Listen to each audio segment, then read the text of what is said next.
नमस्कार दोस्तों। हम पढ़ रहे हैं भोजन व इसके घटकों के बारे में। यह वीडियो इस अध्याय का दूसरा भाग है। पहला भाग देखने के लिए ऊपर राइट में आई बटन पर क्लिक करें। विटामिन विटामिन रोगों से हमारे शरीर की रक्षा करते हैं। विटामिन हमारी आँखों, अस्थियों, दांत व मसूड़ों को स्वस्थ रखने में भी सहायता करते हैं। विटामिन कई प्रकार के होते हैं जिन्हें अलग अलग नामों से जाना जाता है, जैसे vitamin A, vitamin B, vitamin C, vitamin D, vitamin E तथा विटामिन के। विटामिनों के एक समूह को बी कॉम्प्लेक्स कहते हैं। हमारे शरीर को सभी प्रकार के विटामिनों की अल्प मात्रा में आवश्यकता होती है। विटामिन ए हमारी त्वचा व आँखों को स्वस्थ रखता है। इसके स्रोत पपीता, गाजर, आम, दूध तथा मछली का तेल है। विटामिन बी के स्रोत चावल, गेहूं तथा यकृत। विटामिन सी बहुत से रोगों से लड़ने में हमारी मदद करता है। विटामिन सी के स्रोत संतरा, टमाटर, नींबू, आंवला, अमरूद तथा मिर्च है। विटामिन डी हमारी अस्थियों और दांतों के लिए कैल्शियम का उपयोग करने में हमारी सहायता करता है। विटामिन डी के स्रोत दूध, मछली, अंडे तथा मक्खन है। हमारा शरीर भी सूर्य के प्रकाश की उपस्थिति से विटामिन डी बनाता है। हमारे शरीर को खनिज लवणों की अल्प मात्रा में आवश्यकता होती है। खनिज लवण जैसे आयोडीन, कैल्शियम, फास्फोरस तथा लौह शरीर के उचित विकास तथा अच्छे स्वास्थ्य के लिए प्रत्येक खनिज लवण आवश्यक है। अधिकांश खाद्य पदार्थों में एक से अधिक पोषक होते हैं। फिर भी किसी कच्ची सामग्री में एक निश्चित पोषक की मात्रा दूसरे पोषकों की मात्रा से अधिक हो सकती है। जैसे चावल में कार्बोहाइड्रेट की मात्रा दूसरे पोषकों से अधिक होती है। इन पोषकों के अलावा हमारे शरीर को आहारी रेशों व जल की भी आवश्यकता होती है। आहारी रेशों को रुक्षांश के नाम से भी जाना जाता है। हमारे खाने में रुक्षांशों की पूर्ति मुख्यतः पादप उत्पादों से होती है। रुक्षांश के मुख्य स्रोत साबुत खाद्यान्न, दाल, आलू, ताजे फल और सब्जियां हैं। रुक्षांश या डाइटरी फाइबर हमारे शरीर को कोई पोषक प्रदान नहीं करते, फिर भी ये हमारे भोजन का आवश्यक अवयव है और इसका आयतन बढ़ा देते हैं। रुक्षांश बिना पचे भोजन को हमारे शरीर से बाहर निकालने में मदद करते हैं। जल भोजन में उपस्थित पोषकों को अवशोषित करने में हमारे शरीर की सहायता करता है।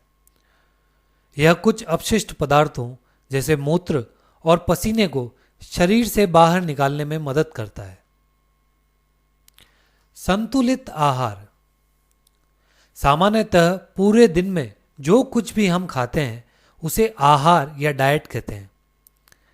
हमारे शरीर की वृद्धि व अच्छे स्वास्थ्य के लिए हमारे आहार में वे सभी पोषक तत्व उचित मात्रा में होने चाहिए जिनकी हमारे शरीर को आवश्यकता है। हमारे आहार में पर्याप्त मात्रा में रुक्षांश व जल भी होना चाहिए।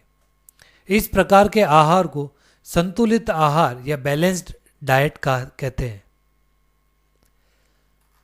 अभावजन्य भोजन यदि किसी व्यक्ति के भोजन में किसी एक पोषक तत्व की कमी लंबे समय के लिए रह जाती है तो वह उसके अभाव से ग्रस्त हो जाता है। एक या अधिक पोषक तत्वों की कमी से शरीर में रोग एवं विकृतियां उत्पन्न हो सकती है। वे रोग जो लंबी अवधि तक पोषकों के अभाव के कारण होते हैं उन्हें अभावजन्य रोग कहते हैं। भोजन में पर्याप्त प्रोटीन की कमी से वृद्धि का अवरुद्ध होना, चेहरे पर सूजन, बालों का रंग उड़ना, त्वचा की बीमारियां व पेचिश जैसे रोग हो सकते हैं। भोजन में लंबे समय तक प्रोटीन व कार्बोहाइड्रेट दोनों की कमी से शरीर की वृद्धि पूरी तरह से अवरुद्ध होने की संभावना रहती है। वह व्यक्ति दुबला पतला हो जाएगा तथा चलने में भी असमर्थ हो जाएगा। विभिन्न विटामिनों व खनिज लवणों के अभाव से निम्न रोग व विकृतियां होने की संभावना रहती है। विटामिन ए की कमी से क्षीणता तथा दृष्टिहीनता। इसके लक्षण कमजोर दृष्टि, अंधेरे में कम दिखाई देना तथा कभी कभी पूरी तरह से दिखाई देना बंद हो जाता है। विटामिन B1 की कमी से बेरी रोग हो जाता है। इससे दुर्बल पेशियां तथा काम करने में ऊर्जा की कमी महसूस होती है। विटामिन C की कमी होने पर स्कर्वी रोग हो जाता है, जिससे मसूड़ों से खून निकलने लगता है तथा घाव भरने में अधिक समय लगता है। विटामिन D की कमी से रिकेट्स रोग हो जाता है तथा इससे अस्थियों का मुलायम होकर मुड़ जाना जैसी समस्याएं उत्पन्न हो जाती हैं। कैल्शियम की कमी से अस्थियों तथा दंत का क्षय होने लगता है, जिससे अस्थियां कमजोर हो जाती हैं तथा दांत गिरने लगते हैं। आयोडीन की कमी से घेंगा या गोइटर रोग हो जाता है, जिस कारण गर्दन की ग्रंथि फूल जाती है तथा बच्चों में मानसिक विकलांगता आती है।